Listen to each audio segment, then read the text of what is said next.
પરમાત્મા છે અને પરમાત્મા ભૂખ્યો બધાને ઉઠાડે છે ખરો, પણ કોઈને ભૂખ્યો ઉઠાડતો નથી. આવી કથા મહારાજ આવા સ્ટેજ ઉપર બેઠા બેઠા કરતા હતા ને એક મુસલમાન નો દીકરો એ થઈને નીકળ્યો કે આ હિન્દુડિયા આવી વાતો ભણાઈ ભણાઈને કે ખોટી આ કેટલી પબ્લિક રોજી રાખી છે. એવો કોઈ હોય જ નહીં કે ભૂખ્યું. અમારી ત્યાં ઘણી વખત ભૂખ્યા હોય છે, પણ હવે આ નક્કી કરવું છે કે જો ઓનો રોમ એવો હોય કે રોમ કોઈને ભૂખ્યો નહીં ઊંઘવા દેતો, તો આજ ઓના રોમ ની પરીક્ષા એવી છે. આજ જો હું ભૂખ્યો હોય ને તો કાલે મહારાજ નું ધરથી માથું અલગ કરી દેવું છે. આવો નિર્ણય કરીને હવાર નીકળેલો, બપોરે મને ના કાઢો પોદે પડી અંધારું થઈ ગયું. 4 ચોક હતા ને મોટો વડલો હતો અને વડલા ઉપર આવ્યો વડવૈયા શાલ બેહાયો તો દિયે જઈને બેહી ગયો. રાત પડી 10, 11 ને 12 ના આટલો ટાઈમ મહારાજ થયેલો. એટલે ગોમમાંથી ભુવા વાળી નીકળેલા કાકડા દેવડા જલેબી પેડા ને બધું જઈને વડલે કુંડાળું વાળી ને કાકડા બાજુ મેલીને એ મૂકી દીધું. પાછું ઈ ટેવ હોય ભાઈ ભુવા રે ફય નહીં એટલે મેલીને કુંડાળું વાળીને જતા કે હેડો આપણે ના ખાવ. પેલો ઉપર બેહી રહેલો ભૂખ તો લાગેલી હવારમાં, પણ કે ખાવું નહીં. કેવો રોમ વાળું ખવડાવે છે, ના ખવડાવે ને તો ખબર મહારાજ ને રાખવાના. હવે આર્યા 11 વાગે આયુ કરીને જતા રહેલા. 2 વાગે સોર આયા. સોર વળી માલ ના ધન ને બધું લઈને આયેલા. કોકની ચોરી કરી ભારે અને રોજ વડલાઈને ભાગ પાડે આયા. એટલે આઈને બેઠા એટલે જોયું હોય ને તો જલેબી દેવડો ને પેડા નો ઘણું આજ તો ખાવાનું છે. એટલે એક જણો આંકડો હતો ખાવાની, ફટ લઈને લેવા ગયો. બીજો ઉભો રહે કોક હમણાં આપડી આ રોજ હોય ભાગ પાડે છે, ચોરી કરીને લાવો છે, કોક ને લઈ જવું છે તો આપણે ખાવાની દવા કરેલી લાગે. કોક મેળવેલું છે, 2 ફોન થઈને પડતા હતા ને મરી જા. ધન દોલત લઈને બધું જતા રહે. જોવા લ્યા કે કોક હોય હંતાઈ દ્યો હશે, એની બધી મારવાનું ચાલુ કર્યું. આજુબાજુ ઉપર મારી પેલા ભાઈ ઉપર તાચી રહેલા કે જો આ બેઠો લ્યા કે દવા નાસીને કે મેલેલું લાગે. કોને ધન લઈ જવું છે તેમાં ઉતારો કે 2 જણા સડ્યા ઉતારીને બબે લબોચા મારીને ભય ઉતાર્યો. ખાઈ જા કે ના હું ના ખાઉં. એટલે 2 જણા જટિયા ચાલીને 2 જણાને માર્યો, હરું પાન નો ખવરાયો. પેલો બેઠો બેઠો રોવા માંડ્યો. એટલે આજે નહીં મર્યો એ પૈસા હું નહીં મર્યો, પણ હું તો મારા ના બેઠો હતો. સવારે આવીને મહારાજ ને પગે પડી ગયો. મહારાજ ને કીધું મહારાજ આટલા દાડા હું વિચારતો કે બધાનો તમે એમ કહો છો રોંગ બધાનો રખવાળો છે, પણ આજ મેં લેબોરેટરી કરી મને ખબર પડી. તાણ એની સાખી બોલી કે અજગર કરે ના ચાકરી પંખી કરે ના કામ, દાસ બલુ મેં હાથું ભણે સબકા દાતા હે. એટલે તમે દોડા દોડ કરો છો ને ઈ તો તમારા ઉપર લેબોરેટરી ઉપરનું કામ કરવા માટે દોડા દોડી કરો છો. બાકી આપણે જરૂર જેટલી છે. એક શેર અનાજના કારણે સંતો કહે છે શેર અનાજના કારણે તે કોટે પહોંચ્યા છે. જરૂર આપણે સવા શેરની છે સાહેબ, પણ આપણે દોડધામ કરી અને આપણું શરીર થકવાડી નાખ્યું છે અને પરમ તત્વની ઓળખાણ આપણે કરી નથી. પરમ તત્વની ઓળખાણ આવા સંતો રાત દિવસ એમની કાલી ગયેલી ભાષામાં આપણને સાહેબ એક દિશા સાચી તરફ લઈ જાય છે. એ વાતને તમે બહુ જાણજો, બહુ સમજજો. નવી પેઢીને હું તો ખાસ કરીને હાથ જોડીને વિનંતી કરું છું. હમણાં વાણીમાં સુંદર વાત આવી હતી કે તમે દારૂ કોઈ ન પીતા. હું તો કઉ છું કે આટલામાં તો કોઈ દારૂ પીવા નહીં. દારૂ પીતા હોય આ બેહી ના, આ તો પૂર્વ જન્મના ખાતાના છે ને એટલા આઈને બેઠા છે. અને હું તો કઉ છું કે દારૂડિયા પેલા હોય આવો, આપણે એની જરૂર છે વધારે. આવશી તો કોક મેળવશી ને કે સમજેલન તો શું સમજાવું. હું તો સમજવા માટે આવ્યો છું. હું તો જાતે સમજુ એટલું ઘણું છે. અને એટલા માટે ખૂબ હાથ જોડીને વિનંતી કરું છું, કોઈ સમાજની તમે હરીફાઈ કરો ને તો એટલું જાણજો કે સમાજે પ્રગતિ કઈ તરફ કરી છે. તો એ સમાજને થોડું તમે સમજણ લઈ અને તમે એ દિશા તરફ ચાલો તો કઈક જીવનની અંદર તમારો સુધારો આવશે. હવે वो તલવારો લીધે ને બંદૂકો લીધે હવે મેળ આવે એવો નહીં.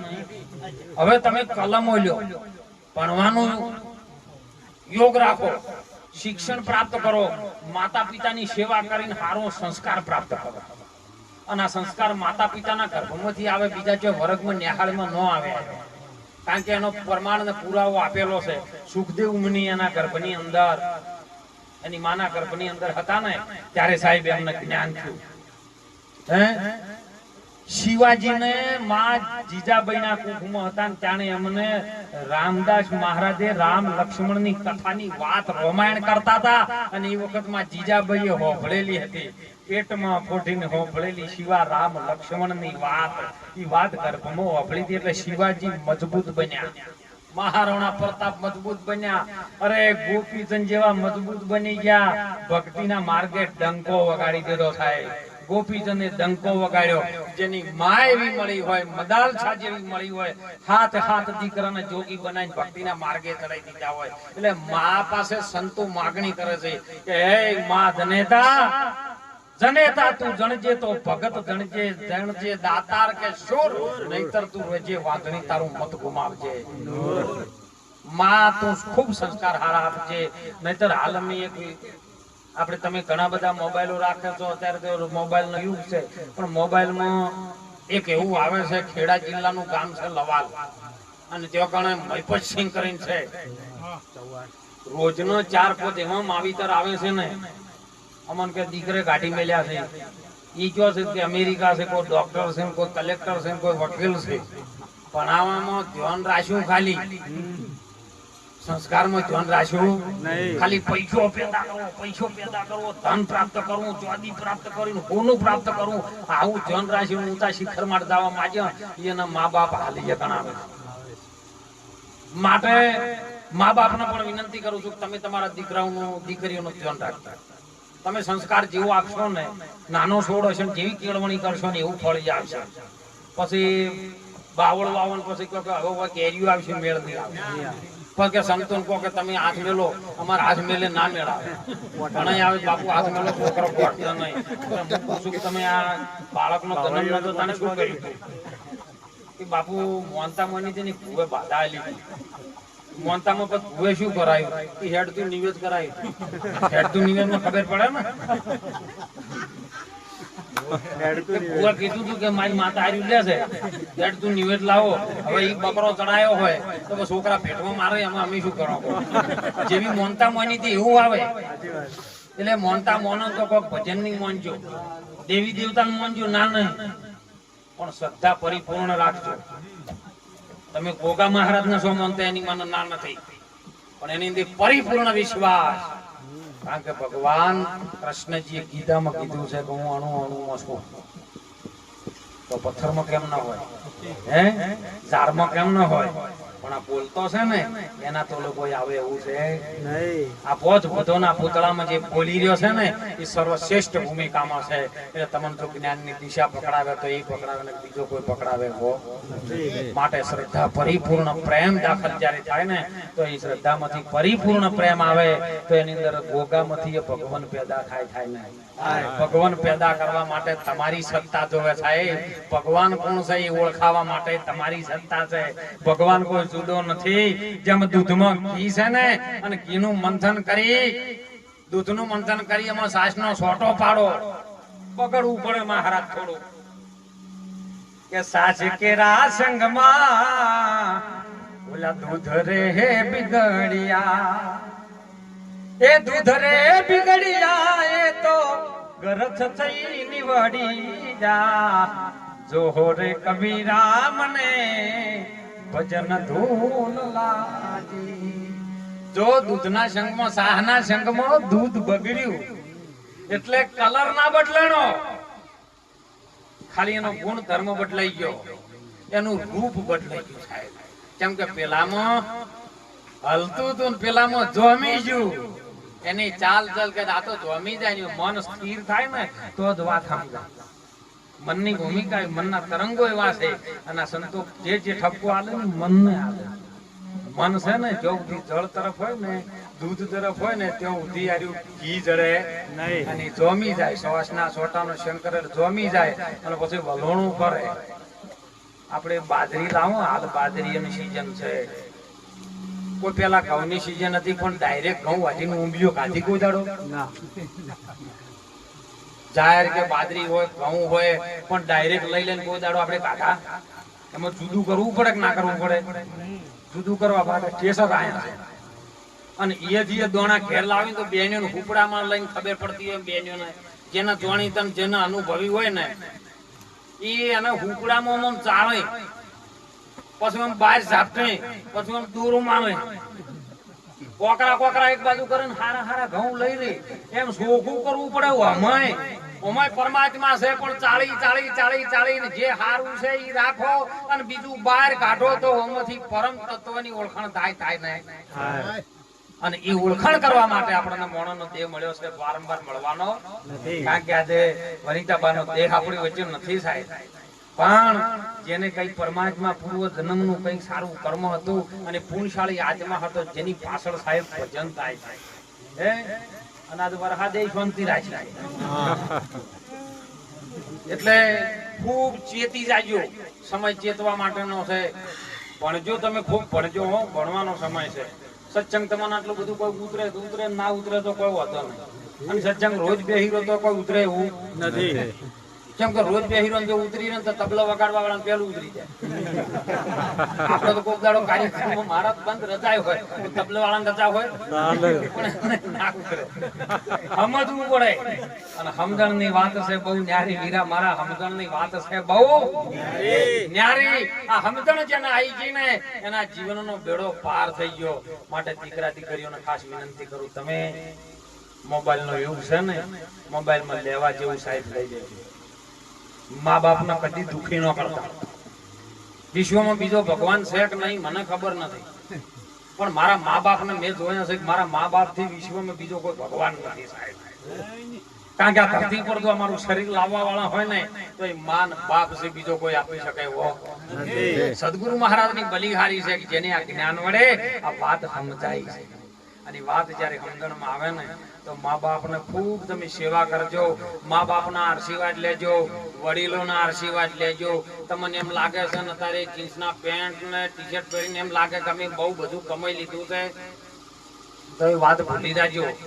કારણ કે જે વડીલો પાસે વાત છે ને અનુભવ છે ને એ બીજા કોઈ અત્યારે ભણવામાં કે કોઈ બીજા આ મોબાઈલોમાં ગૂગલમાં નહીં આવી શકે એવું. હમણાં મને કીધું બાપુ ગૂગલ અત્યારે બધું હાલે છે, તમે માગો એ ગૂગલ માં આવે. કીધું ભાઈ ના આવે ને તું મોબાઈલ લઈને જા. કીધું કેમ ના આવે? કીધું માતર બનાવી હોય તો તમે એમ કહો કે ભાઈ હવે યુટ્યુબ માં વિડીયો ખોલો, એ માતર નું પદ્ધતિ બેન સમજાવે કે ભાઈ એક કઢાઈ લ્યો, 500 ગરમ જેવું ઘી લ્યો, તમે ગેસ ચાલુ કરો, ધીમો ધીમો ગેસ ચાલુ રાખો, મોય ઘી કઢાઈમાં રેડો, પછી મોય ગોળ નાખો, પછી મોય લોટ નાખો, પછી હલાવો હળવે હળવે. પણ એમ કે પાહ જેટલો આવે અને કે પા આવો રાખવાનો, પણ એ અનુભવ તો તમારે કરવાનો ને કે કાઠી માતર ના થઈ જાય. એટલે કીધું કે અનુભવી કોઈ આવો રે અનુભવ કરવા. હાથો શબ્દ ગોતી લાવો આજ અનુભવ કરવા. આભમાંથી મેં તો તોણી તોણી ખેંચ્યું કે મટકીમાં ભર્યું પાણી. આભમાંથી જે અમૃત ધારા થઈ રહી છે ને એ આકાશમાંથી આવે છે. અને મટકી એટલે આરી આ મનરૂપી જે મટકી છે એની અંદર આ પાણી અમૃત જેવું પાણી છે ભરાય છે. કારણ કે એ જ ભગવાન કૃષ્ણ જયારે ઉભા હોતા અને ગોકુળ મથુરા વચ્ચે જે પડતું હતું ને નદી યમુના, અને એ પાછળ ઉભા રહીને એટલે મટકી ફોડી નાખતા હતા. અને ગોપીઓ એટલે ઇન્દ્રિયો, અને મટકી હતી ને એની અંદર બધું કચરો ભર્યો હતો, અને એ કૃષ્ણ ભગવાન ફોડી નાખતા હતા કે આ કચરો લઈને હોય કણ જવાય નહીં. આ કોઠે કે ગંગા, પેલા કોઠે જમના, વચમાં ગોકુળિયું. જો ભજન કેવું કેતું કે આ કોઠે ગંગા અને પેલા કોઠે આ કોઠા ના હોય ને ગુરુ મહારાજ ના ઈ ગંગા ના, અને પેલા કોઠે ઈ જમના જીવલેવા વાળાના. અને એ મટકી ગુરુ મહારાજ આપણી ફોડી નાખે ને તો બધો કચરો નીકળી જો તન તમન પાછું આપી દે. ગુરુ મહારાજ ના ચરણે જો ને તન મન ધન આ ત્રણે તમને પાછું આલે, પણ આ મટકી આલે. મટકી તો ચૂરે ચૂરો કરીને ફોડી નાખે, જેમ સગાળ સાહેબ ફોડે તો થાય. અસલ માલ તો શેકામાં પડ્યો છે. ચંદ્રાવતી સગાળ છે બે હોમમાં આયન જે દાડો ગુરુ મહારાજ પરીક્ષા લેવા આયા ને ઈ દાડો ખોડણિયામાં ખોડ્યું છે. શું શીશ ખોડ્યું છે. અને જેને જેને શીશ ખોડ્યું ને એને પ્રગટ થઈ જાય. અને પછી વચન ને વિવેકી જે નર ને નારી પાનભાઈ જેને બ્રહ્માદિત્ય જેવા આઈ લાગે, અરે ભગવાન જેવો તમને પગે લાગવા આઈનો ઘોરે બોલ તારી શું ઈચ્છા છે અને હું માગું ને તું આલી વાત મને મંજૂર નથી. હે ખુદા તારી ખુદાઈ મારાથી કોઈ દૂર નથી. તું હું માગું તું આલી વાત મને મંજૂર નથી. એ તો તમે કાર્ય ઊભું કરો ને કર્મ હારું ઊભું કરો ને એટલે ઓટોમેટિક પાકે. એટલે કર્મ હારું કરજો. ભાઈઓ થી ખૂબ હેત રાખજો. ઘણી જગ્યાએ મેં જોયું છે, અનુભવ છે. એક શેઢા હારું થઈને શેડમ શેડા કરતા હોય, ટ્રેક્ટર શેડી નાખ્યો બીજો ચેટો શેડી નાખે પછી આમાંથી ધડમ ધડા ઉડાડે ભાઈ ભાઈ. પછી રીશે બોલે ઝઘડા થાય ને એમાંથી જેઠો હારું થઈને ફોડો ફોડી નાખે. એક ભાઈ કદાળી જોડે પેલો મરી જાય પેલો જેલમાં જાય. પછી જેલમાં ખબર લેવા જાય ને એટલે છોકરાને કે ભાઈ ગમે કરો કોઈ હવે ટક્કર ચલાય નહીં. 2 વીઘા છે ને આપણું ઊંચાળા ટેબા વાળો એ વેચો. ઈ વેચી મારો પણ મને હજી જેલમાંથી કાઢો. એટલે અત્યારે 2 વીઘા હવે વેચવા ઉભો જતા ને જેટલો આટલો હાલવા તૈયાર થયો તો શું હતું. એટલે ખૂબ સંપીને સમજવાની વાત છે. સમજી લો ને તો દુઃખ છે. દુઃખ સમજે ના સમજણમાં જ દુઃખ છે. સમજણમાં કોઈ દુઃખ છે નહીં. સમજણ જયારે આવી જાય ને તો હરખ અને શોખ ની જેને આવે નહીં એથી પાનબાઈ જેને આઠો પોર આનંદ આનંદ ને આનંદ. એટલે ભાઈઓથી ખૂબ હેત રાખજો. આવા મહાપુરુષોના ટચમાં રોજ જાજો સાહેબ. તમને કલાકે ટાઈમ મળે ને 24 કલાકમાં 4 પોર ધંધો કરે 3 પોર રહે સોઈ. એક પોર જો રામ નામ ન લ્યો તો મુક્તિ ક્યાંથી હોય? મુક્તિ પામવી હોય. મુક્તિ એટલે તમને જેનો ભય છે એનો ક્ષય થઈ જાય ને એટલે મુક્તિ. કોઈ ઈચ્છા અધૂરી ન રહે, તમારા સ્વરૂપનું તમને જ્ઞાન થઈ જાય અને મોહનો ક્ષય થઈ જાય, એનું નામ મુક્તિ. મુક્તિ એટલે કોઈ મરી ગયા પછીની વાત નહીં. જીવતા જે મરી જાય સાહેબ એને મુક્તિ પદ ને પામી જાય અને પછી એને આનંદ આનંદ ને આનંદ. એટલે ખૂબ પ્રેમથી રહેજો.